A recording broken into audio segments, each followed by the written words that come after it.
Why lightning? Well, I like anything that tells us something about what's happening in these severe and extreme convective storms. When I was a kid, I was experienced looking at, well, spending a lot of time outdoors.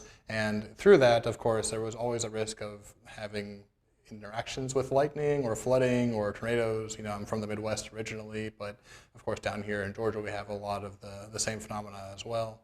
And I always like to understand things that I found scary. And that is one of the reasons that kind of drove me towards severe weather and lightning specifically. Lightning, of course, is a very exciting thing to study. It is very energizing. And it is a sort of phenomenon that not only tells us about a direct hazard that people might face out in public when you're camping or boating, things like that, but also it gives us an unrivaled view at some of the more intricate processes that are happening within the thunderstorm that are otherwise very difficult to sense, especially to appreciate the physics of these thunderstorms and what's happening in them. So your fear grew into a fascination. Exactly. Which is how so many weather enthusiasts get their start, and meteorologists. Now, you talked about these lightning strikes. Some of us threaten us more than others. Can you just talk to us about the basics of lightning? Because people see lightning in the clouds. Sometimes they see big lightning strikes. For those who are not familiar, what are the basic different types of lightning that are out there? Yeah, so there's a lot of different smaller types of lightning, but the big ones you're going to see in nature are the cloud-to-ground strokes. Those are the ones that interact with us here on the surface, either directly with humans or with our infrastructure, cars, things like that. Those essentially develop downward from the cloud, and then they strike the ground. But then most of the lightning that happens across the Earth is actually only in the cloud. It's what we call intercloud lightning, or IC. So only about 20%, 1 in 5 flashes actually strikes the ground. 4 in 5 flashes stays in the cloud. And then those are the common types, but occasionally you can get into these weird and potentially dangerous situations, like bolts from the blue, where you can have a lightning flash that is able to basically strike all through clear air. So there's no cloud between the person being struck and then the storm that produced a lightning bolt.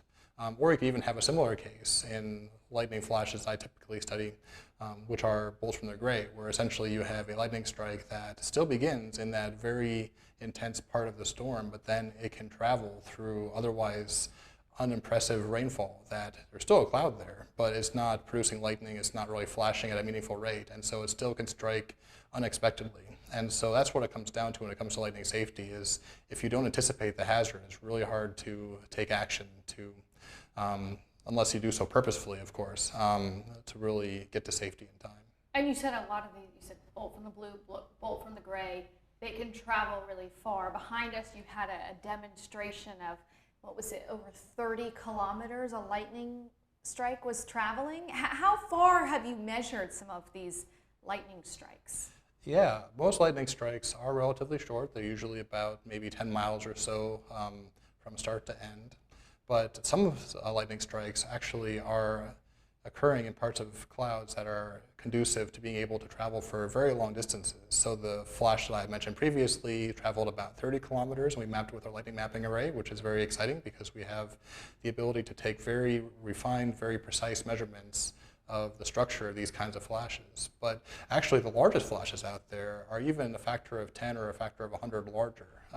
It turns out that there are some flashes that are very rare, very hard to predict, and very hard to detect that can expand over 700 kilometers in horizontal extent. So 700 kilometers. Can you put that in miles for us, for those of us who are not used to metric system? Well, yeah, so that's over 433 miles from start to end. In this particular flash, it actually started off over the Gulf Coast and went all the way from Houston past New Orleans up into Mississippi. So this was a very impactful flash.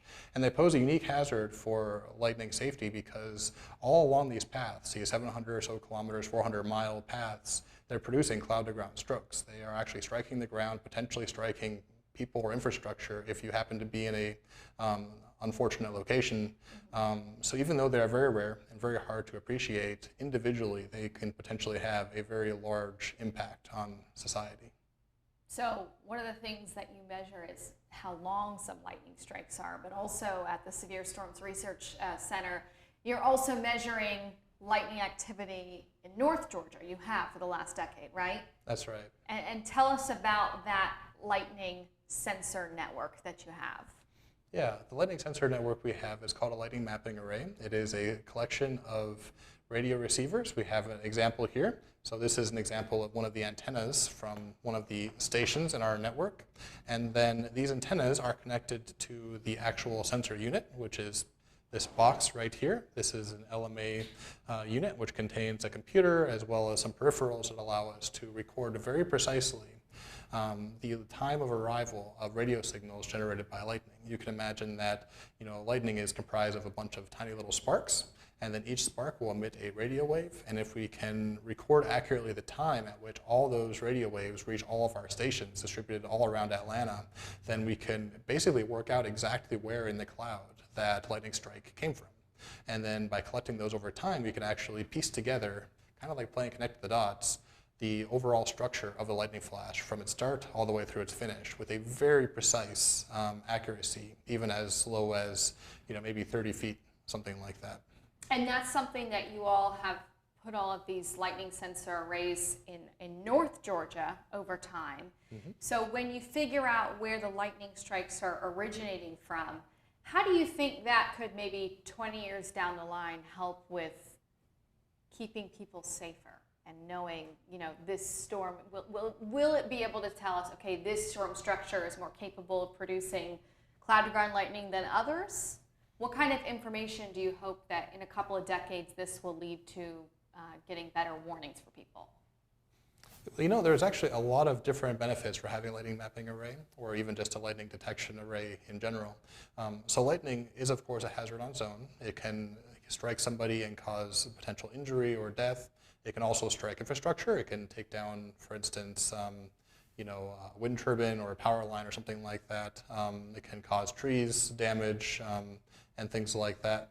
But in addition to the direct hazard it poses to people and to infrastructure, it also tells us something about what's happening in the storm itself. So we can use the frequency of lightning and the scale and evolution of lightning flashes, so how the flashes propagate through the clouds, to make inferences about the convective nature of thunderstorms. So where there are very intense updrafts and downdrafts, where there are intense parts of the storm that can also reveal whether or not the storm is likely to produce severe weather. And so what it comes down to is that lightning is very good at telling us, lightning detection is very good at telling us where the lightning hazards are, but it also gives information about where the severe weather hazards are. So your tornadoes, your hail, derechos, things like that. So it's a very useful measurement for being able to peer into these thunderstorms that are otherwise very difficult to detect, especially at these finer scales. And that's one of the tools that we use when we're tracking even summertime thunderstorms. We see the lightning count going up. We know that storm is pulsing up, and when lightning count's going down, sometimes the storm has already collapsed and produced the wind damage. So we know that's one of the things you're working on locally. Now, what about bigger picture types of severe weather, like hurricanes? What lightning research are you all working on to look at structure of hurricanes and as they come on shore and up into Georgia? Yeah, so in addition to the work with lightning mapping array, we are trying to understand kind of how these hurricanes that impact us interact with our unique environment. Unlike other places like Texas, for instance, we not only have the coasts and then getting into the southern farmland region of Georgia, but then also we have the complex terrain in the north. And so we have a unique environment for testing some of our theories about how hurricanes interact with different types of land features here in the state and in the broader region. And so in addition to looking at lightning, for instance, on our measurement capabilities, both looking at the lightning mapping arrays for past storms, but then also looking at the geostationary platform for even Helene, we're also able to simulate the hurricanes using numeric weather prediction models. So we're able to take essentially the forecast data provided by institutes like NOAA or the European models, and then really drill down and look at how the atmosphere evolves at a local and fine scale to appreciate the hazards that might be faced by people on the ground, and then other impacts with the complex land features and our cities and towns. And we know a lot of those different types of extreme weather like hurricanes. They don't just cause significant destruction from the wind, but also heavy rainfall. Is there any interaction between lightning counts and rainfall rates? Is that a thing, or is that still being not really investigated? Mm-hmm. Just out of curiosity. Yeah, of course. No, it's actually, there is a thing, it's just it's a more nuanced thing. So it isn't a one-to-one correlation. There are other factors to take into account, but generally speaking, thunderstorms, or just storms in general that produce lots of rain, get to the point to enable that rain of requiring there to be lightning. And so there is a direct correlation, it's not linear. And so we have been looking at that for many years using both our ground-based radars, this is even here in Georgia, and then of course our satellites, our satellite-borne radars. Why is that? Why do thunderstorms, when they're heavy rain producers, like we're talking rainfall rates 1.5 inches, 2 inches an hour, like what we've seen here the last couple of weeks in Georgia? At least 1 inch an hour. They've been very heavy rainfall rates. Mm-hmm. But why do you also see a correlation between lightning with that? Like what's going on in the clouds with electrical currents and all of that? Well, I'll flip the old idiom on its head. What goes up must come down. What comes down must come from up, right? And so in order to have these heavy rainfalls, you have to have a lot of water in the cloud, which means there has to be a strong upward force, a strong updraft to be able to produce all the rain that you eventually appreciate at ground level. And when you have a strong updraft that has all these different rain and ice particles in it, because of course the atmosphere eventually reaches freezing and the water freezes, then you can actually start to have collisions between those different drops of water in the atmosphere. And when that happens, you can actually have a net transfer of electrons. Kind of think about a similar concept to if you take a balloon and rub it against your head, for instance, right? You can essentially create electric fields that way. And static electricity, right? And then because the different types of raindrops, they tend to preferentially take on or lose charge based off their size and structures, as you have those different water drops be separated because the lighter ones continue to go up while the heavier ones can't go up any higher because of gravity, so they kind of stay in the mid levels, then you can get these separations of charge. So you have all the positive charge going to the top of the storm, and then all the negative charge stays in the middle of the storm. Over time, that just builds up a very strong electric field, again, similar to a balloon rubbing against your head, which you can feel with your arms, but then in the case of the weather, we can actually sense that in terms of lightning discharges being initiated, especially a lot of the intercloud lightning. And what is the difference in terms of the charge on a negative lightning strike versus a positive lightning strike? Mm-hmm. So the difference in there has a lot to do with the effects of the lightning. So the negative strikes behave a lot differently than the positive strikes. There's a lot of complex nuance to that, but the one that's most important is that the positive polarity strikes, they tend to occur less frequently, but when they do happen, they tend to last for longer periods of time, which means that they can essentially impart more energy into a struck target like a tree, relative to the general negative polarity lightning, which tends to be more common, more dominant as far as our detections. And so when you have positive polarity lightning, as rare as it may be, it is also potentially more impactful because it's able to cause more damage to trees, infrastructure, and potentially even injuries or death. Do you think those positive lightning strikes are the ones that more commonly cause house fires and tree fires? Or could any of them cause that? Mm-hmm. I think that each individual lightning flash has its own unique combination of effects, but statistically, in general, yes, positive polarity lightning is more impactful for starting fires. And it's one of the observables we're looking at in terms of anticipating whether or not wildfires are going to be generated by lightning.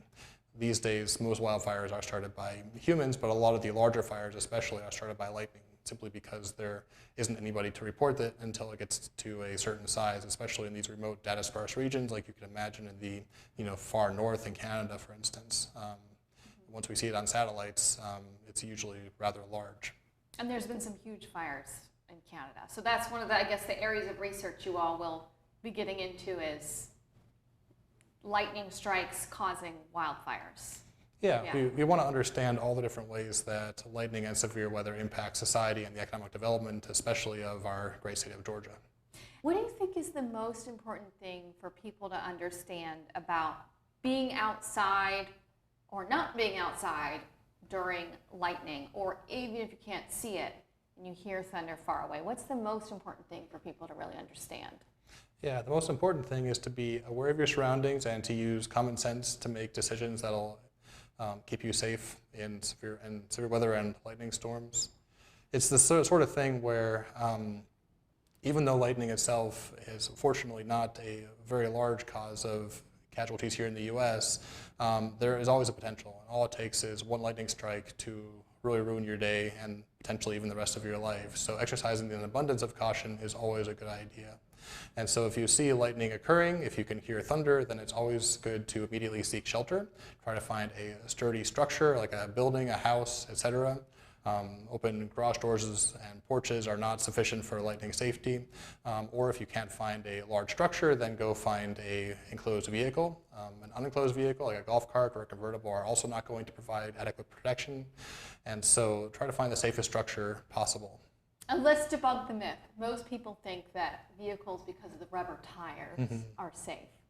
But that's not really the case. No, that's not really the case. It's only because you are entirely enclosed in your vehicle. And in that case, it's also good to avoid any sort of proximity to anything that is essentially connected to the outside part of the car. So if you're under direct threat of lightning, touching, for instance, the ignition is not the best idea, or other parts of the car that might conduct current from the outside inward. So just do your best to get away from the hazard and minimize its potential impact. All right, so we've talked about lightning safety. We kind of hit briefly on some of the research you all are doing. What about just the coolest research you've ever done on lightning? What do you think is the coolest thing or the most impactful, potentially, that you all have done here at the Severe Storm Research Center? Yeah, well, it's really hard to choose one really cool thing. You've already touched on some of these very large lightning flashes, but I'll also take a moment to recognize another type of lightning that we're looking at. There's actually a new type of lightning that's been discovered recently. So you'd think that by now we'd understand what all the types of lightning are, but that is far from the case. In fact, a lot of the different very nuanced and hard to see types of lightning are only being recognized in the past 20 years or so. There is a new type of lightning out there that was detected by one of our citizen science colleagues who came to us with some video he recorded from the field. We, of course, unfortunately can't be out storm chasing every night, but there are people who are, and if they see interesting things, then they can tell us scientists what to look at to try to understand better. And so they discovered a new type of upward lightning that goes from the top of a lightning, of a thundercloud up towards space. There's a number of different discharges like this. They tend to go under a bit obscure name of transient luminous events. People might appreciate the term sprite as one form of this lightning, but there's actually many kinds of forms. The kind that we've been looking at so far, especially my colleague Levi, is called a jet. So there's a few different types of jets. They tend to look like, well, in their traditional sense, they kind of look like sparks that also kind of have like a carrot or a spotlight type appearance coming from the top of the cloud. But in this new type, which Levi's been looking at, they actually resemble a balloon or a bulb essentially going up towards space from the top of the cloud. So it's interesting about this kind of discharge is that we don't really understand the dynamics of the plasma that allows the discharge to occur. And so it's an exciting new area of research that there's been significant interest from multiple people in the community on. So we're looking forward to diving in and trying to understand a bit more of what we don't know about this kind of lightning discharge. And that was a couple years ago here in Georgia? I think it's been studied for a few years. Our colleague goes all over the place. I don't think this one was detected here in Georgia, but across the plains, these things are prevalent. So honestly, a lot of it comes down to who is in the right place at the right time to see them, whether it's here in Georgia or whether it's in Oklahoma or elsewhere. Because they are so faint and they're so difficult to detect, we really can't see them from space or from our lightning mapping arrays so easily. So you really have to have somebody in the field with an intensified camera chasing that particular storm. That's awesome. Mm-hmm. So researching that, the North Georgia Lightning Mapping Array, you've got that. Down the line, what's the goal of this research facility? Like, what is the goal of the team over the next 10 years?